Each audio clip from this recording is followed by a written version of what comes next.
The Wouldbegoods by Nesbit, Chapter 10, The Sale of Antiquities.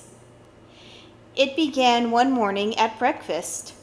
It was the 15th of August, the birthday of Napoleon the Great, Oswald Bastable, and another very nice writer.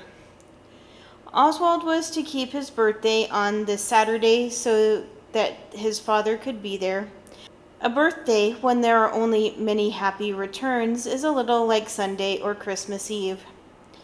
Oswald had a birthday card or two, that was all, but he did not repine because he knew they always make it up to you for putting off keeping your birthday, and he looked forward to Saturday.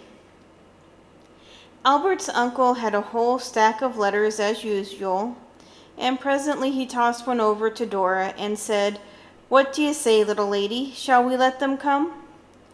But Dora, butterfingered as ever, missed the catch, and Dick and Noel both had to try for it, so that the letter went into the place where the bacon had been, and where now only a frozen-looking lake of bacon fat was slowly hardening, and then somehow it got into the marmalade, and then H.O. got it, and Dora said, "I don't want the nasty thing now, all grease and stickiness." So H.O. read it aloud. Maidstone Society of Antiquities and Field Club, August 14th, 1900. Dear Sir, at a meeting of the H.O. stuck fast here, and the writing was really very bad, like a spider that has been in the ink pot crawling in a hurry over the paper without stopping to rub its feet properly on the mat. So Oswald took the letter. He is above minding a little marmalade or bacon. He began to read. It ran thus. "It's not Antiquities, you silly," he said. "It's Antiquaries." "The other is a very good word," said Albert's uncle. "And I never call names at breakfast myself. It upsets the digestion. My egregious Oswald." "That's a name, though," said Alice, "and you got it out of Stocky, too. Go on, Oswald." So Oswald went on where he had been interrupted. Maidstone Society of Antiquaries and Field Club, August 14th, 1900. Dear Sir, at a meeting of the committee of this society, it was agreed that a field day should be held on August 20th, when the society proposes to visit the interesting church of Ivy Bridge and also the Roman remains in the vicinity. Our president, Mr. Longchamps, FRS, has obtained permission to open a barrow in the Three Trees pasture. We venture to ask whether you would allow the members of the society to walk through your grounds and to inspect, from without of course, your beautiful house, which is, as you are doubtless aware, a great historic interest, having been for some years the residence of the celebrated Sir Thomas Wyatt.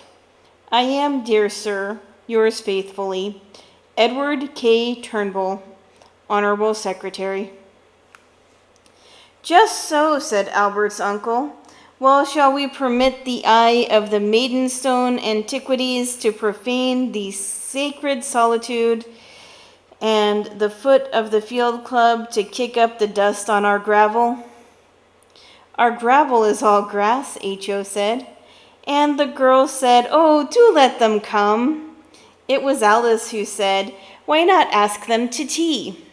They'll be very tired coming all the way from Maidstone." "Would you really like it?" Albert's uncle asked. "I'm afraid they'll be but dull dogs. The Antiquities, stuffy old gentlemen with amphorae in their buttonholes instead of orchids, and pedigrees poking out of all their pockets." We laughed, because we know what amphorae is. If you don't, you might look it up in the Dicker. It's not a flower, though it sounds like one out of the gardening book, the kind you never hear of anyone growing. Dora said she thought it would be splendid, And we could have out the best china, she said, and decorate the table with flowers. We could have tea in the garden. We've never had a party since we've been here. I warn you that your guests may be boresome. However, have it your own way, Albert's uncle said. And he went off to write the invitation to tea to the Maidstone Antiquities. I know that is the wrong word, but somehow we all used it whenever we spoke of them, which was often. In a day or two, Albert's uncle came to tea with a lightly clouded brow. "You've let me in for a nice thing," he said. "I asked the Antiquities to tea, and I asked casually how many we might expect. I thought we might need at least the full dozen of the best teacups. Now the secretary writes back accepting my kind invitation." "Oh, good," we cried. "And how many are coming?" "Oh, only about 60, was the groaning rejoinder. "Perhaps more should the weather be exceptionally favorable." Though stunned at first, we presently decided that we were pleased. We had never given such a big party. The girls were allowed to help in the kitchen, where Mrs. Pettigrew made cakes all day long without stopping. They did not let us boys be there, though I cannot see any harm in putting your finger in a cake before it is baked, and then licking your finger. If you are careful to put a different finger in the cake next time, cake before it is baked is delicious, like a sort of cream. Albert's uncle said he was the prey of despair. He drove into Maidstone one day. When we asked him where he was going, he said, "To get my hair cut. If I keep it this length, I shall certainly tear it out by double handfuls in the extremity of my anguish every time I think of those innumerable antiquities." But we found out afterwards that he really went to borrow china and things to give the Antiquities their tea out of, though he did have his hair cut too, because he is the soul of truth and honor. Oswald had a very good sort of birthday, with bows and arrows as well as other presents. I think these were meant to make up for the pistol that was taken away after the adventure of the fox hunting. These gave us boys something to do between the birthday keeping, which was on Saturday, and the Wednesday when the Antiquities were to come. We did not allow the girls to play with the bows and arrows because they had the cakes that we were cut off from. There was little or no unpleasantness over this. On the Tuesday, we went down to look at the Roman place where the Antiquities were going to dig. We sat on the Roman wall and ate nuts. And as we sat there, we saw coming through the beet field 2 laborers with picks and shovels, and a very young man with thin legs and a bicycle. It turned out afterwards to be a free wheel, the first we had ever seen. They stopped at the mound inside the Roman wall, and the men took their coats off and spat on their hands. We went down at once, of course. The thin-legged bicyclist explained his machine to us very fully and carefully when we asked him. And then we saw the men were cutting turfs and turning them over and rolling them up and putting them in a heap. So we asked the gentleman with the thin legs what they were doing. He said, "They are beginning the preliminary excavation in readiness for tomorrow." "What's up tomorrow?" H.O. asked. "Tomorrow we propose to open this barrow and examine it." "Then you're the Antiquities," said H.O.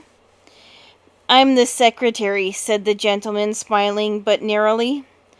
"Oh, you're all coming to tea with us," Dora said, and added anxiously, "How many of you do you think there'll be?"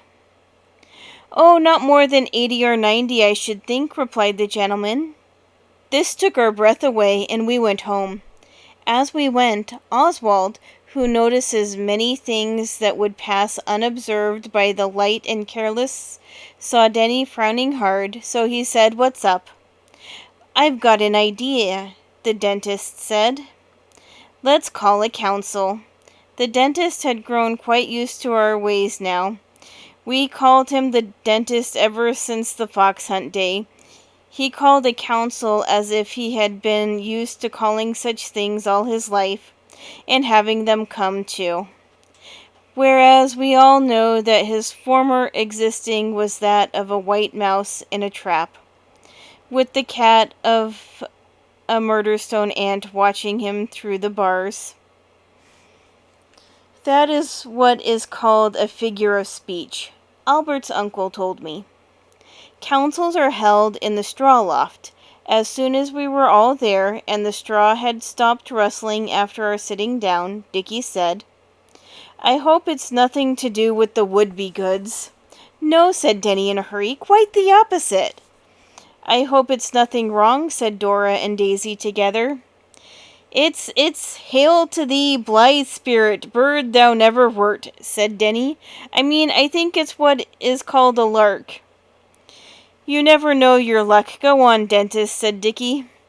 Well then, do you know a book called The Daisy Chain? We didn't.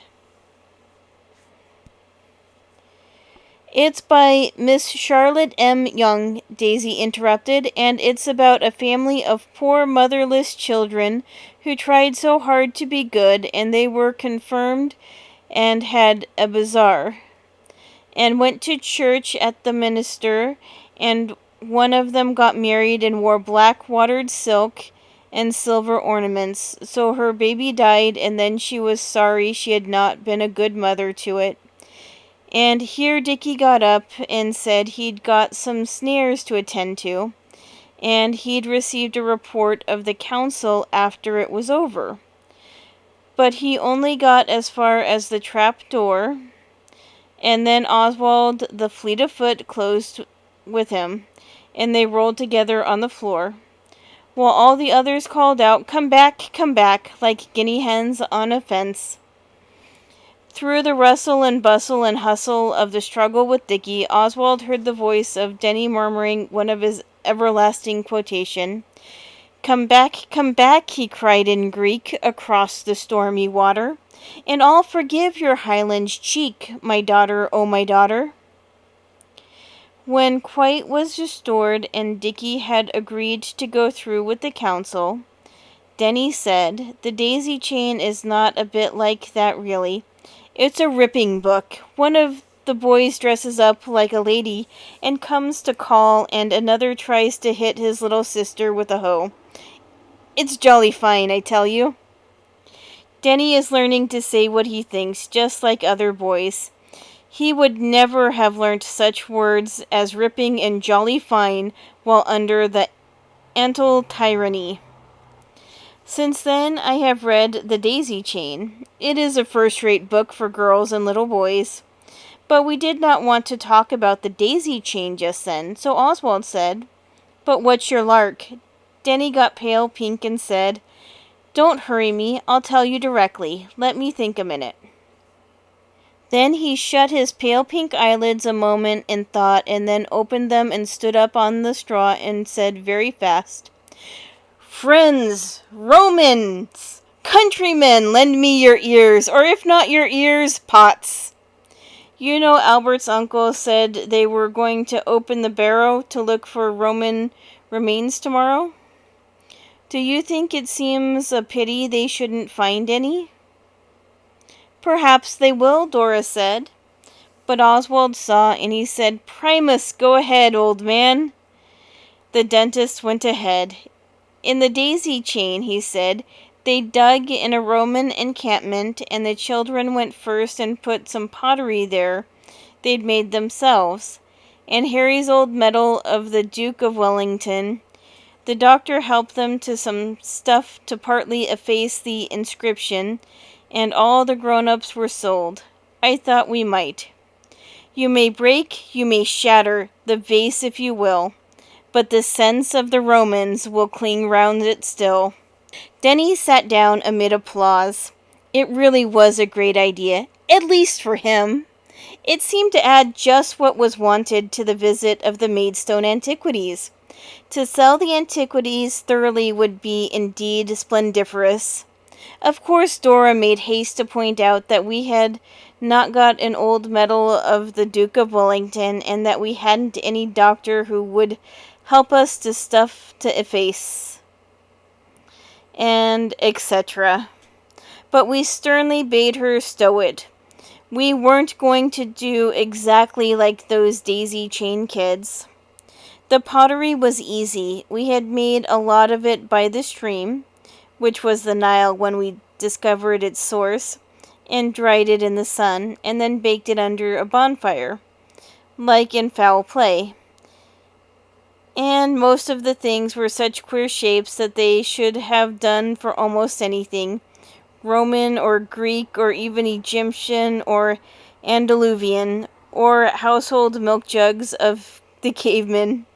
Albert's uncle said, "The pots were fortunately quite ready and dirty, because we had already buried them in the mixed sand and the river mud to improve the color, and not remembered to wash it off." So the council at once collected it all, and some rusty hinges, and some brass buttons, and a file without a handle, and the girls' counselors carried it all concealed in their pinafores, while the men members carried digging tools. H.O. and Daisy were sent on ahead as scouts to see if the coast was clear. We have learned the true usefulness of scouts from reading about the Transvaal War. But all was still in hush of evening sunset on the Roman ruin. We posted sentries who were to lie on their stomachs on the walls and give a long, low, signifying whistle if aught approached. Then we dug a tunnel, like the one we did after Treasure when we happened to bury a boy. It took some time, but never shall it be said that a Bastable grudged time or trouble when a lark was at stake. We put the things in as naturally as we could, and shoved the dirt back till everything looked just as before. Then we went home, late for tea. But it was in a good cause, and there was no hot toast, only bread and butter, which does not get cold with waiting. That night Alice whispered to Oswald on the stairs as we went up to bed, "Meet me outside your door when the others are asleep. Hist, not a word." Oswald said, "No, kid?" And she replied in affirmation. So he kept awake by biting his tongue and pulling his hair, for he shirks from no pain if it is needful and right. And when the others all slept the sleep of innocent youth, he got up and went out, and there was Alice dressed. She said, "I found some broken things that look ever so much more Roman. They were on top of the cupboard in the library. If you'll come with me, we'll bury them just to see how surprised the others will be." It was a wild and daring act, but Oswald did not mind. He said, "Wait half a shake," and he put on his knickerbockers and jacket, and slipped a few peppermints into his pocket in case of catching cold. It is these thoughtful expedients which mark the born explorer and adventurer. It was a little cold, but the white moonlight was very fair to see, and we decided we'd do some other daring moonlight act some other day. We got out of the front door, which is never locked till Albert's uncle goes to bed at 12 or 1, and we ran swiftly and silently across the bridge and through the fields to the Roman ruin. Alice told me afterward she should have been afraid if it had been dark, but the moonlight made it as bright as day is in your dreams. Oswald had taken the spade and a sheet of newspaper. We did not take all the pots Alice had found, but just the 2 that weren't broken. 2 crooked jugs, made of stuff like flower pots are made of. We made 2 long cuts with the spade and lifted the turf up and scratched the earth under, and took it out, very carefully in handfuls on the newspaper till the hole was deepish. Then we put in the jugs and filled it up with earth and flattened the turf over. Turf stretches like it's elastic. This we did a couple of yards from the place where the mound was dug into by the men, and we had been so careful with the newspaper that there was no loose earth about. Then we went home in wet moonlight, at least the grass was very wet, chuckling through the peppermint, and got up to bed without anyone knowing a single thing about it. The next day the Antiquities came. It was a jolly hot day, and the tables were spread under the trees on the lawn, like a large and very grand Sunday school treat. There were dozens of different kinds of cake, and bread and butter, both white and brown, and gooseberries and plums and jam sandwiches. And the girls decorated the tables with flowers, blue larkspur and white Canterbury bells, and at about 3 there was a noise of people walking in the road, and presently the Antiquities began to come in at the front gate and stood about on the lawn by 2s and 3s and 6s and 7s, looking shy and uncomfy, exactly like a Sunday school treat. Presently some gentlemen came who looked like the teachers. They were not shy, and they came right up to the door, so Albert's uncle, who had not been too proud to be up in our room with us watching the people on the lawn through the netting of our short blind spot, "I suppose that's the committee. Come on." So we all went down. We were in our Sunday things, and Albert's uncle received the committee like a feudal system baron, and we were his retainers. He talked about dates and king posts and gables and mullions and foundations and records and Sir Thomas Wyatt and poetry and Julius Caesar and Roman remains and lich gates and churches and dog's tooth molding till the brain of Oswald reeled. I suppose that Albert's uncle remarked that all our mouths were open, which is a sign of reels in the brain, for he whispered, "Go hence and mingle unsuspected with the crowd." So we went out onto the lawn, which was now crowded with men and women and one child. This was a girl. She was fat, and we tried to talk to her, though we did not like her. She was covered in red velvet like an armchair, but she wouldn't. We thought at first she was from a deaf and dumb asylum, where her kind teachers had only managed to teach the afflicted to say yes and no. But afterwards we knew better, for Noel heard her say to her mother, "I wish you hadn't brought me, Mamma. I didn't have a pretty teacup, and I haven't enjoyed my tea one bit." And she had had 5 pieces of cake, besides little cakes and nearly a whole plate of plums, and there were only 12 pretty teacups altogether. Several grown-ups talked to us in the most uninterested way, and then the president read a paper about the moat house, which we couldn't understand, and the other people made speeches we couldn't understand either, except the part about kind hospitality, which made us not know where to look. Then Dora and Alice and Daisy and Mrs. Pettigrew poured out the tea, and we handed cups and plates. Albert's uncle took me behind a bush to see him tear what was left of his hair when he found out there were 123 antiquities present, and I heard the president say to the secretary that tea always fetched them. Then it was time for the Roman ruin, and our hearts beat high as we took our hats. It was exactly like Sunday, and joined the crowded procession of eager antiquities. Many of them had umbrellas and overcoats, though the weather was fiery and without a cloud. That is the sort of people they were. The ladies all wore stiff bonnets, and no one took their gloves off, though of course it was quite in the country, and it is not wrong to take your gloves off there. We had planned to be quite close when the digging went on, but Albert's uncle made us a mystic sign, and we drew us apart. Then he said, "The stalls and dress circle are for the guests.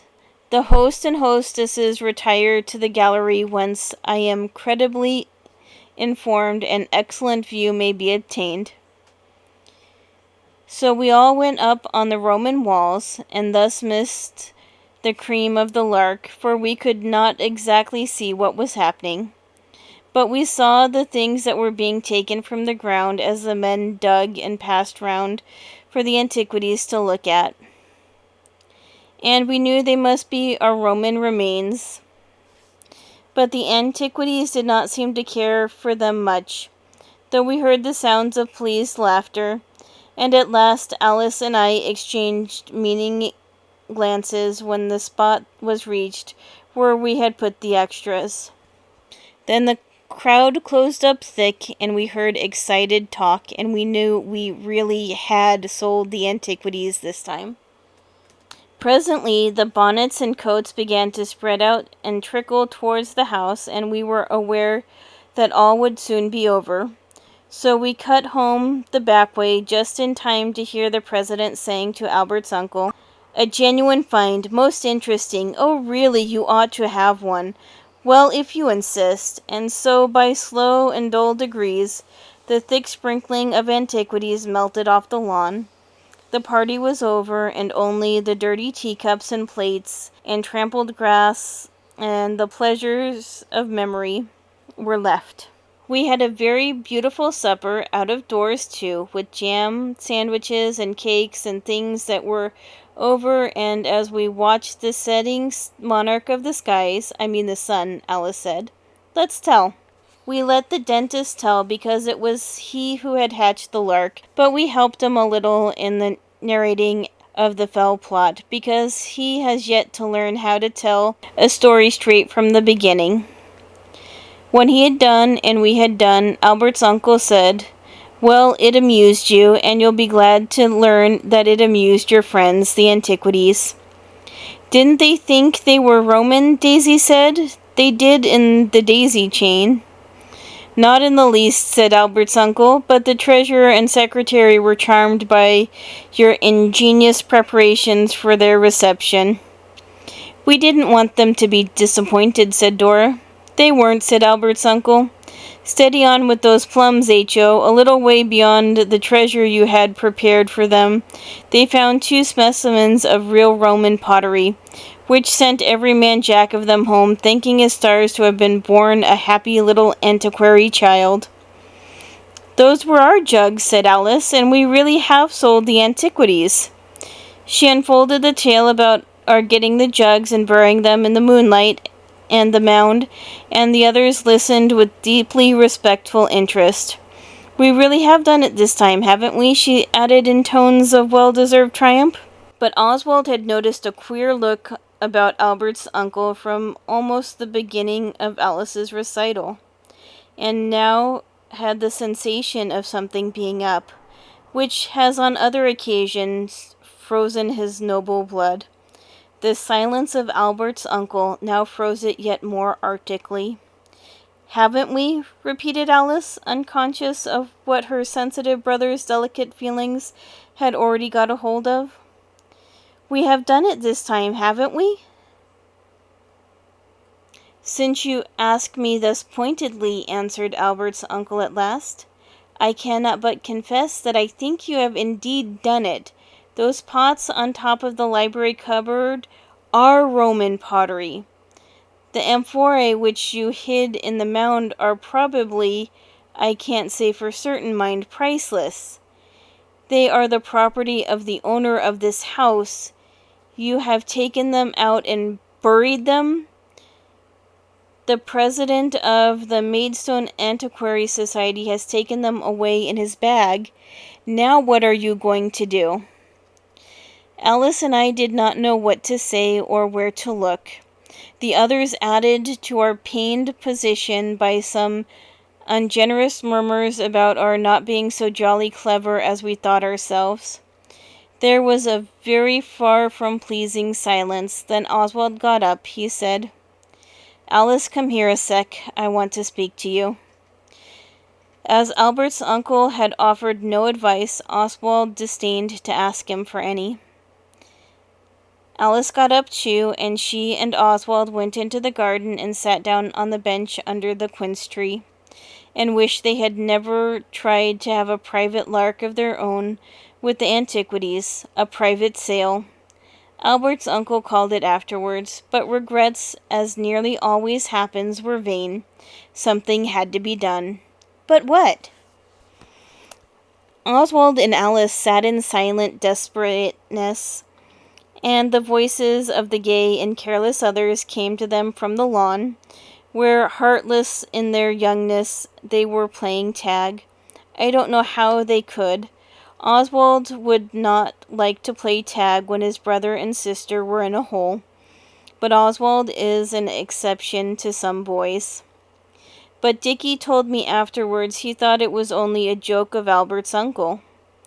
The dusk grew dusker, till you could hardly tell the quinces from the leaves, and Alice and Oswald still sat exhausted with hard thinking, but they could not think of anything, and it grew dark so that the moonlight began to show. Then Alice jumped up, just as Oswald was opening his mouth to say the same thing. "Of course! How silly! I know! Come on, Oswald!" And they went in. Oswald was still far too proud to consult anyone else, but he just asked carelessly if Alice and he might go into Maidenstone the next day to buy some wire netting for a rabbit hutch, and to see after one or two things. Albert's uncle said certainly, and they went by train with the bailiff from the farm, who was going in about some sheep-dip and to buy pigs. At any other time Oswald would not have been able to bear to leave the bailiff without seeing the pigs bought, but now it was different, for he and Alice had the weight of their bosoms of being thieves without having meant it, and nothing, not even pigs, had power to charm the young but honourable Oswald till the stain had been wiped away. So he took Alice to the secretary of the Maidstone Antiquities house, and Mr. Turnbull was out, but the maidservant kindly told us where the president lived, and ere long the trembling feet of the unfortunate brother and sister vibrated on the spotless gravel of Camperdown Villa. When they asked, they were told that Mr. Longchamps was at home. Then they waited, paralyzed with undescribed emotions, in a large room with books and swords and glass bookcases with rotten-looking odds and ends in them. Mr. Longchamps was a collector. That means he stuck to anything, no matter how ugly and silly, if only it was old. He came in rubbing his hands, and very kind. He remembered us very well, he said, and asked what he could do for us. Oswald for once was dumb. He could not find words in which to own himself the ass he had been.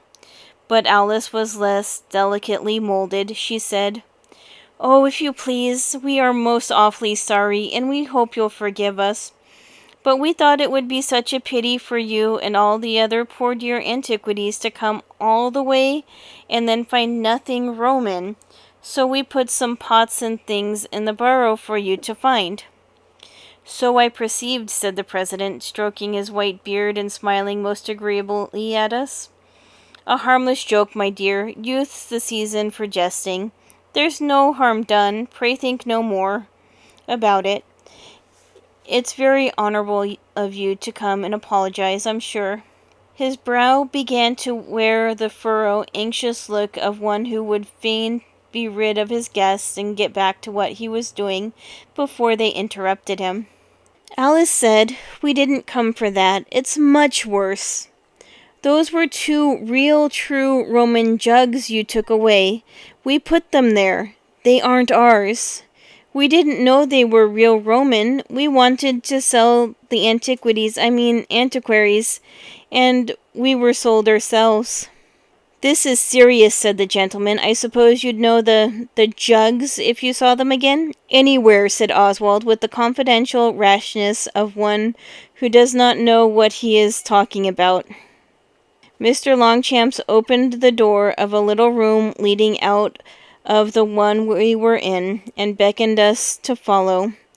We found ourselves amid shelves and shelves of pottery of all sorts, and 2 whole shelves, small ones, were filled with the sort of jug we wanted. "Well," said the president with a veiled, menacing sort of smile, like a wicked cardinal, "which is it?" Oswald said, "I don't know." Alice said I should know if I had it in my hand.